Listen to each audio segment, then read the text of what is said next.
me voy a morir, qué va a pasar con mi familia, Nunca es solamente el cáncer lo que está pasando. si fue el cigarrillo, si fue el sobrepeso, qué fue. Sentí mucho miedo a la muerte. Un espacio seguro donde la persona puede expresar sus miedos, procesar la ansiedad. La satisfacción de poder decir cuando saliste de quirófano y te dijeron eres cáncer free.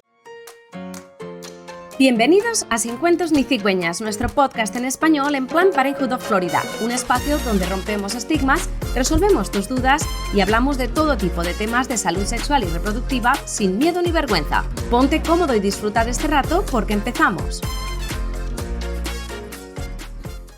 Hola a todos, bienvenidos a Sin Cuentos ni Cigüeñas, el podcast en español de Planned Parenthood of Florida. Soy Clara Truyenque, manager de comunicaciones en la filial de Planned Parenthood en Florida y presentadora de este espacio. Y hoy están escuchando el segundo episodio de este podcast que lanzamos hace muy poquito.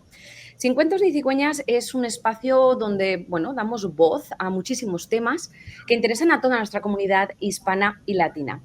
He de admitir que algunos episodios son más informales, más picantes, incluso graciosos, como fue nuestro episodio número 1, y otros, como es el caso del episodio de hoy, nos ponemos serios para hablar de asuntos tan importantes como es el momento en el que una persona escucha esa palabra, ¿verdad? Tienes cáncer. El episodio de hoy lo he llamado ¿Cómo afrontar el diagnóstico de cáncer? Y es que envuelve también a la salud mental.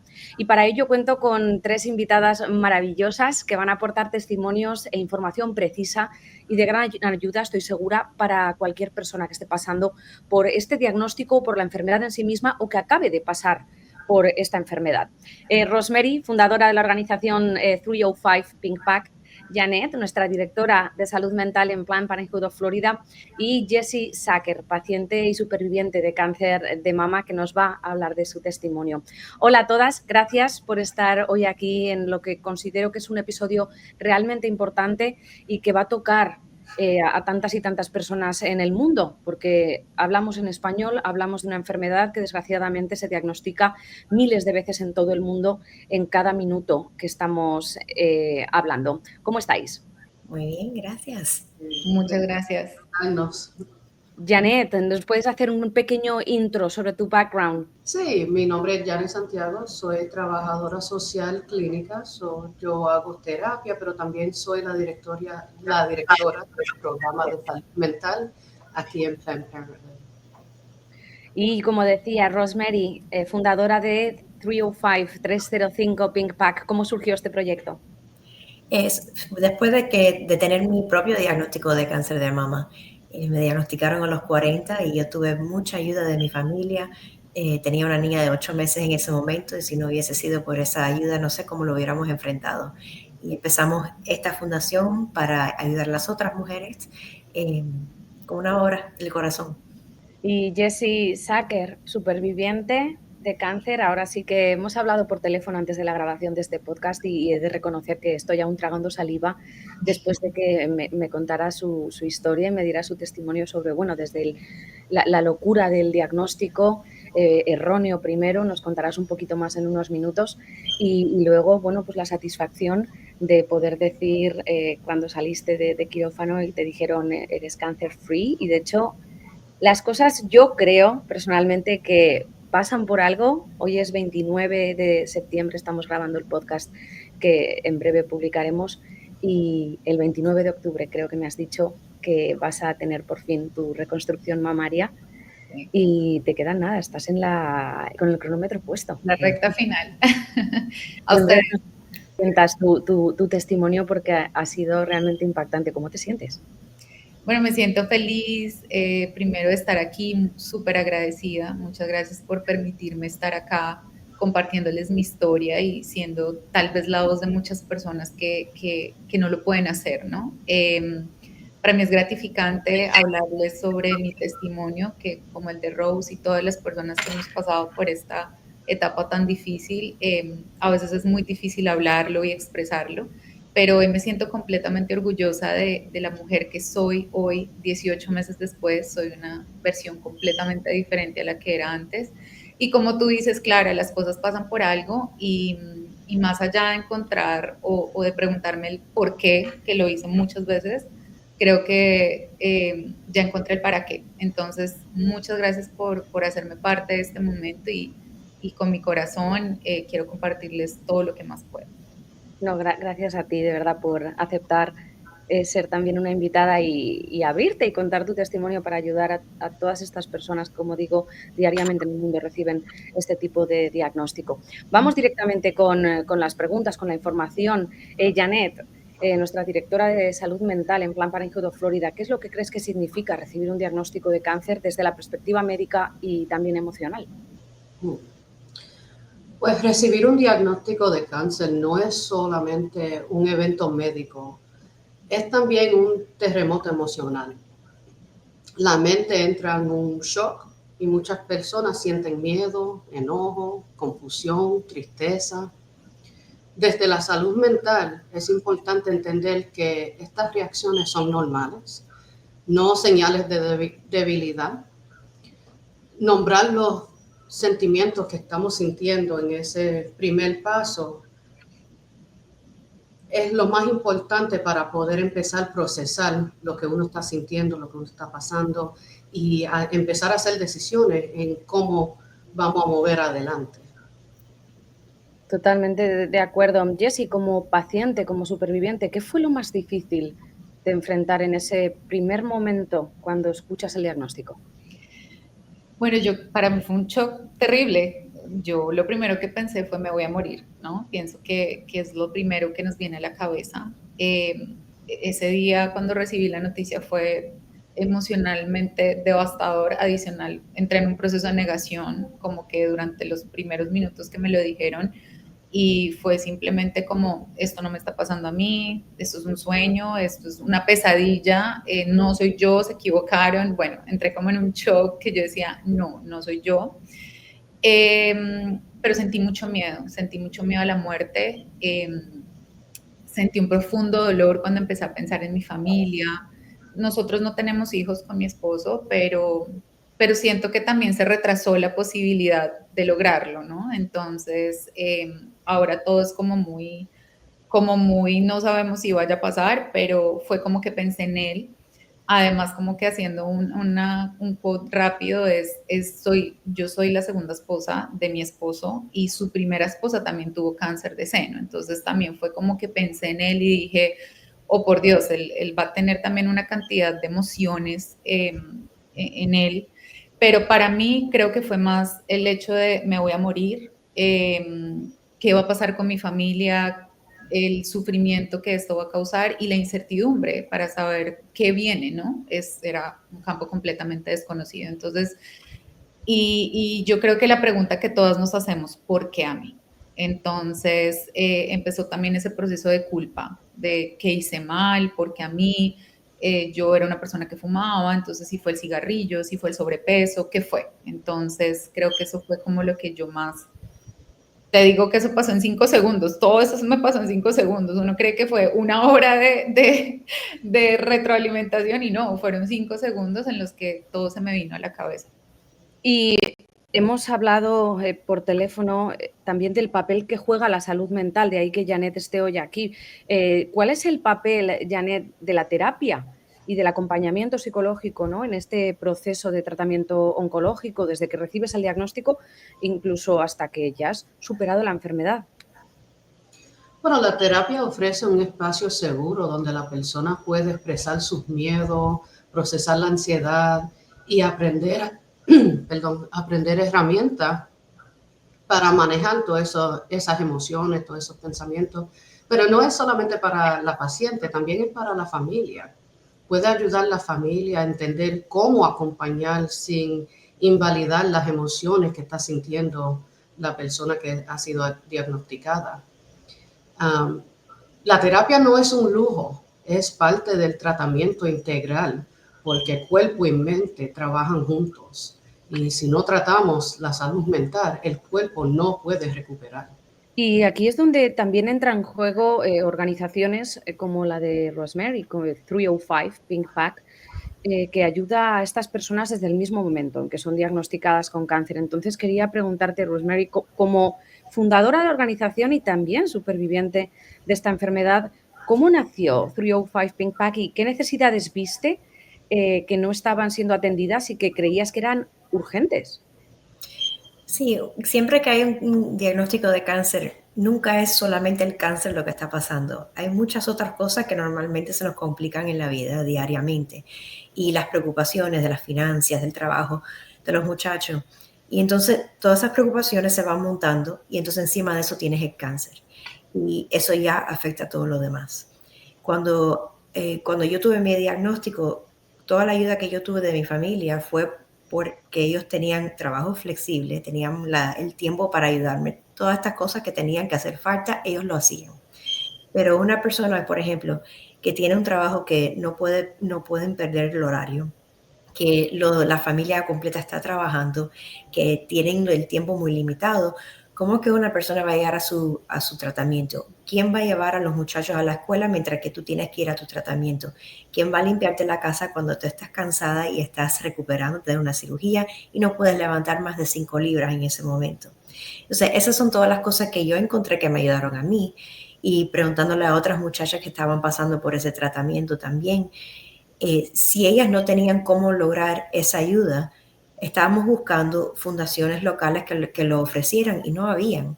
Entonces, por eso decidimos empezar este programa para ayudar con esas cosas prácticas, para reducir un poquitico más el estrés y así puede enfocarse uno más en lo que es curarse, la recuperación, la salud mental. Y no es solamente esos servicios directos, pero también lo que hacemos es las conectamos con todos los otros recursos que hay disponibles en nuestra comunidad, porque cuando uno está pasando por quimo, no tiene la capacidad para entrarle más información, para procesar, entender todo lo que nos explican los médicos. Quizás entra un 10% de lo que nos dicen. Entonces nosotros tratamos de captar toda esa información en un lugar y tenerlo todo listo para cuando a alguien le haga falta algún recurso, ya sabemos automáticamente a dónde referirlo. Y así no tienen que estar buscando. Y hablabas, justo acabas de mencionar 2 veces la palabra recursos. ¿Qué recursos existen hoy en día para que las pacientes y sus familias puedan cuidar de su salud emocional y no solo de la física? Y esta pregunta yo creo que es tanto para Rosemary como para Janet. Si me podéis contar un poquito. Hay muchos recursos que ayudan primeramente con las finanzas. Ayudan a pagar los gastos de renta, del mortgage, el pago de carro. Pero si no aplicas a esos programas muy temprano en tu tratamiento, no vas a calificar. Entonces, la urgencia de tener que aplicar rápidamente, esperar de 6 a 8 semanas para que aprueben, si aprueban tu aplicación. Pero todas esas aplicaciones toman tanto tiempo para procesar, son muy confusas. Si te falta una partecita de información, te la negan. Entonces nosotros ayudamos con esas aplicaciones, primeramente porque no tiene uno la capacidad para hacerlos en sí mismo. No solamente ayuda para las finanzas, pero entonces ayuda para el apoyo emocional, sean otros grupos de apoyo, otras fundaciones que ayuden a conectarte con alguien que haya pasado por el mismo camino, que haya tenido una experiencia parecida a ti, para que no sientas que estés pasando por esto sola, porque nunca estás sola. Siempre hay alguien que te puede guiar y con quien puedas conversar que haya pasado por un proceso parecido.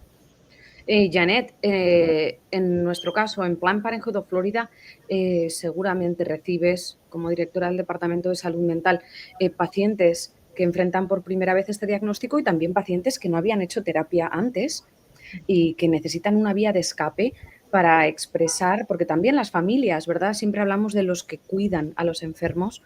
¿Y qué es lo que ofrecemos para tanto los pacientes como los familiares más cercanos, que son los que van a cuidar de estos enfermos?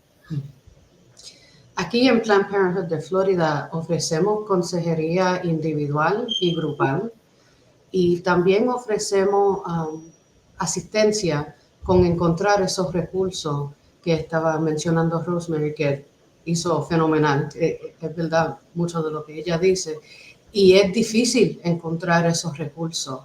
Nosotros ahora trabajamos con una compañía que se llama Unitas también. Nosotros hacemos las terapias, y cuando nos encontramos con alguien que necesita esos recursos para transportación, para ayudar a pagar las cosas de la casa, entonces los conectamos con Unitas y otras organizaciones como 305 Pink Pack también, y diferentes organizaciones en el estado de Florida. También hay líneas de ayuda como el 988 para crisis. Y lo importante es, como dijo Rosemary, nadie tiene que pasar esto sola, ¿verdad? Hay alguien con quien puedes hablar, aunque sea por texto, al 741-741, es otra línea que pueden marcar, y tener a alguien con quien conversar por texto y empezar a procesar, que, como dije antes, qué es lo que está pasando, qué es lo que tengo que hacer para moverme adelante, pero antes de hacer eso tengo que parar, procesar cómo estoy sintiendo, llorar si tengo que llorar, gritar si tengo que gritar, y entonces levantarme y seguir adelante con compañías como 305 Pink, Planned Parenthood, Unite Us. Hay recursos. Y acabas de hablar de recursos y acabas de decir algo muy importante, la red de apoyo. Jessie, ¿cuán importante crees que y cómo influye esta red de apoyo? Pues familia más cercana, amistades, organizaciones como la que encontraste, 305 Pink Pack, que me contabas que la encontraste a través del propio hospital donde tuviste pues, el diagnóstico, en el Baptist, en este caso en Miami. ¿Cómo influye esta red de apoyo en el bienestar mental de una paciente como lo has sido tú, con un diagnóstico como el tuyo? Bueno, definitivamente para mí es el 90% de la recuperación. El hecho de que tú tengas una red de apoyo, aunque sabemos que a ellos también les está doliendo de alguna manera, el simple hecho de saber que no estás sola, que hay alguien ahí para escucharte, conocido, desconocido, es súper importante. Digamos que al principio yo tuve una reacción y fue, yo me encerré. No quería hablar con nadie, no quería participarle a nadie, quería poner siempre una cara de ponqué, como que nada estaba pasando. Además que 2 días después de mi diagnóstico llegaban de Colombia mi abuela de 90 años y mi mamá, y las tuvimos que recibir con esta noticia. Pero al final el hecho de que ellas hubieran podido estar conmigo en la parte más fuerte del tratamiento sin saberlo, para mí fue súper gratificante. Pude, digamos que de alguna manera, descansar en la parte emocional.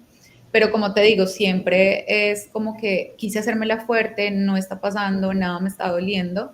Y también la importancia de que mi esposo ya hubiese pasado por eso también. Entonces él ya sabía cómo tratarme, ya sabía cómo entenderme, aunque hay momentos en los que ni siquiera uno se puede controlar a uno mismo. Tuve muchos ataques de ansiedad, tuve muchos ataques de pánico, y simplemente dije, ok, voy a utilizar una vía de escape, 2 vías de escape, uno de escape de apoyo, y una fue ir a terapia y la otra fue ser una voz para los demás. Entonces yo decidí abrir mis redes sociales, contarle a todas las personas mi proceso, el paso a paso, quimioterapia número 1, que sentí, quimioterapia número 2, cuando perdí mi pelo. Entonces digamos que eso también me sirvió a mí como terapia, poder contarle a las personas lo que yo estaba viviendo, y encontré tanto cosas negativas como cosas positivas, pero creo que fue lo más positivo que encontré, más comentarios. Y en cuanto a las fundaciones, por ejemplo, 305 para mí fue maravilloso. Yo te contaba, Clara, que el 1 de mayo, justo 20 días antes de que yo tuviera mi diagnóstico, yo tuve un accidente de tránsito en donde perdí mi carro. Mi esposo trabaja todo el día, entonces para mí era, ¿quién me va a llevar a las terapias? ¿Quién me va a acompañar? ¿Cómo me voy a desplazar? No tengo los recursos para estar pagando un Uber.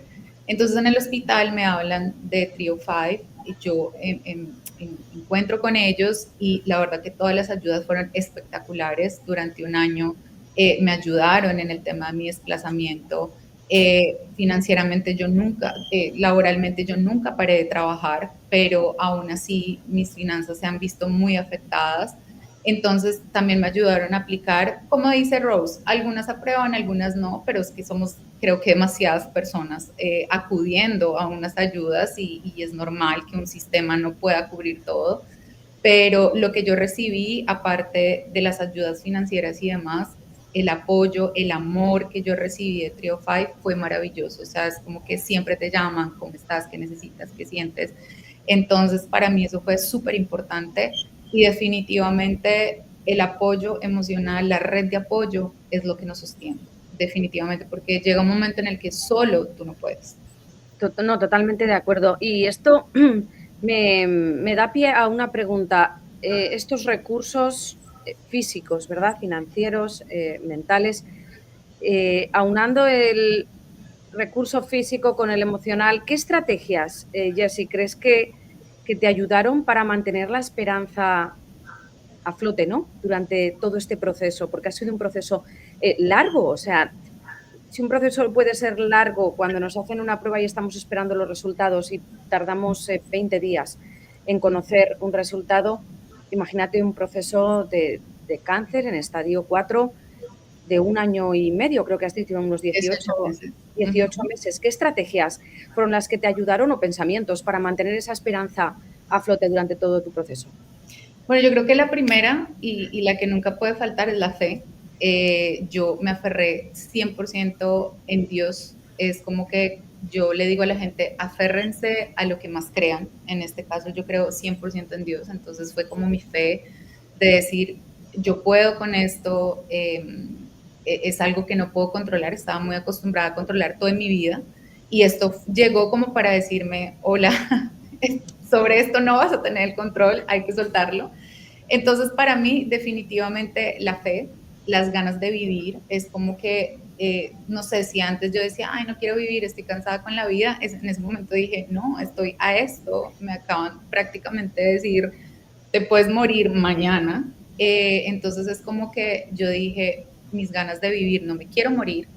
Y creo que también hice como un poco de homenaje. Mi papá murió hace 5 años de cáncer de estómago, pero él no logró luchar. Él cuando entró al hospital, al mes literalmente murió. Yo no podía ir a Colombia a ver a mi padre, entonces verlo morir a través de una cámara fue terrible para mí.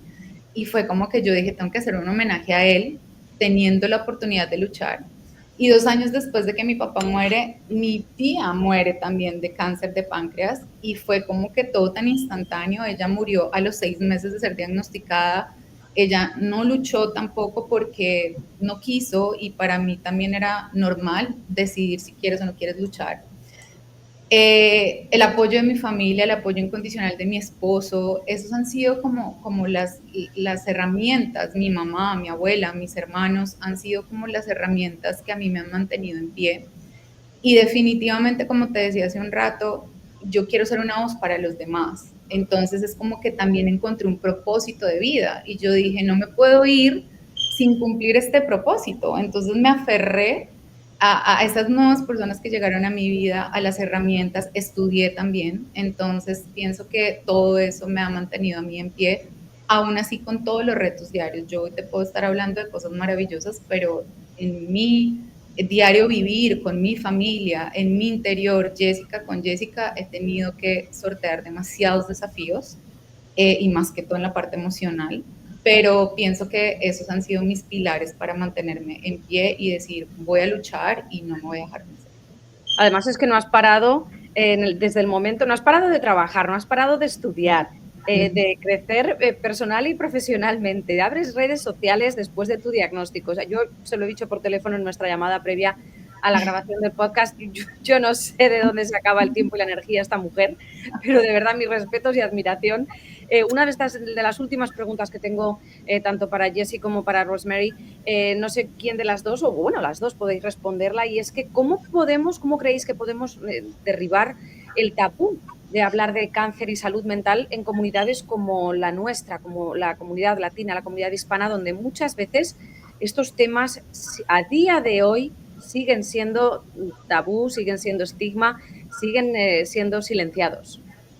Sí, no, precisamente como Jessie ha estado haciendo, es compartir la historia. Siempre me preguntan, bueno, ¿por qué ha pasado esto? Yo no digo por qué, pero ¿por quién?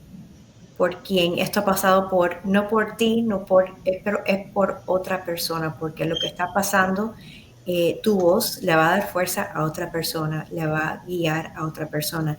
Y como únicamente vamos a romper estos tabús es hablando y compartiendo nuestra historia. También creo que no es solamente hablando sobre la salud mental durante el tratamiento, pero cuando termina el tratamiento, porque ese momento cuando ya no estamos viviendo en el hospital prácticamente todos los días, de pronto todo como que ya para y es el momento en cual puedes realizar todo lo que ha pasado en tan poco tiempo, tantas cosas, y ese momento puede ser muy difícil. Lo que es el sobrevivimiento de cáncer no es lineal, es algo muy cíclico. Entonces vas a tener veces en cuales estás sintiéndote súper bien emocionalmente y momentos en cual, wow, de pronto te pones muy triste, son las cosas muy fuertes que tienes que procesar y está bien. Janet, ¿es un duelo? Estoy escuchando a Rosemary y me vienen a la cabeza muchísimas cosas a nivel mental y emocional. Es un duelo, ¿verdad? El recibir la noticia, el procesarla y el Sí. gestionarla durante todo ese tiempo que dura desde el diagnóstico, bueno, pues todos los tratamientos que tienen que llevar a cabo, ¿no? Quimioterapia, radioterapia, inmunoterapia, ingresos hospitalarios, cirugías. En el caso de Jessie, sale de la cirugía y le dicen que necesita otra cirugía porque aún hay más ganglios. ¿Es un duelo? Oh, sí, es un duelo y es un trauma de día a día no saber qué va a cambiar, qué va a pasar mañana y en ese momento uno no tiene mucho tiempo para procesar, es solamente mover, decidir. Pero es importante coger el momento de parar, de pensar, de hablar. Um, las emociones son válidas y cuando uno es diagnosticado no solamente con cáncer, pero con cualquier problema médico, trae muchas emociones. El duelo es una, el shock, ¿verdad? La ansiedad, el miedo. Y a veces nos sentimos culpables de qué fue lo que yo hice, por qué Dios me está castigando, qué puedo hacer para cambiar esta historia que me ha tocado, ¿verdad? Ahí es donde entra la depresión, con tantos pensamientos de que yo hice algo mal o que yo me merezco esto. Ahí es donde la terapia, y aquí en Planned Parenthood hacemos la terapia virtual para las personas que no pueden llegar. Ayudamos a hablar esas cosas, de entender por qué uno se está sintiendo así. Y a veces es solamente sentarnos ahí con ellos y escuchar. A veces no necesitamos palabras, solamente estar ahí y presente es lo más importante. Creo que has nombrado un detalle muy importante y es la terapia que se puede hacer de forma virtual. ¿Por qué? Porque yo hablando por teléfono con Jessie me dice, o sea, estás destrozada anímicamente, físicamente, por todo el tratamiento tan duro que es recibir quimioterapia, radioterapia de forma semanal, mensual. Entonces, estas personas con estos diagnósticos de cáncer que quieren hacer algo por su salud mental y recibir terapia, es importantísimo que la puedan recibir de forma virtual y que no te hagan cruzarte, en nuestro caso sería cruzarte Florida, ¿no? Prácticamente las distancias en Estados Unidos son realmente largas. Entonces no es conducir 15 minutos, sino encima es que con cómo funcionan aquí los seguros médicos te puedes ver envuelto en una hora de tráfico para recibir terapia, para gestionar tu salud. O sea, es que es una locura, ¿no? Entonces, bien importante que podamos ofrecer y tener esa terapia de forma virtual. Y también quería cerrar este episodio con una pregunta final para Jessie, también para Rosemary como supervivientes ambas de cáncer de seno. Y es que, ¿qué mensaje de fuerza y de acompañamiento le daríais a alguien que acaba de recibir este diagnóstico? Un diagnóstico de cáncer, no tiene por qué ser de cáncer de mama, porque imagino que el trauma y el duelo se vivirá de formas similares con unos cánceres y con otros, ¿verdad? Entonces, ¿cuál sería vuestro mensaje de fuerza para estos pacientes, estas pacientes que están recibiendo estos diagnósticos? Bueno, mi mensaje es, como lo dijimos desde el principio, no están solos. Siempre hay alguien o algo que nos puede ayudar a salir de todo este trance, de todo este trauma, de todo este proceso. Y definitivamente encontrar algo que nos haga seguir adelante, ¿no? El simple hecho de querer vivir ya es lo más importante.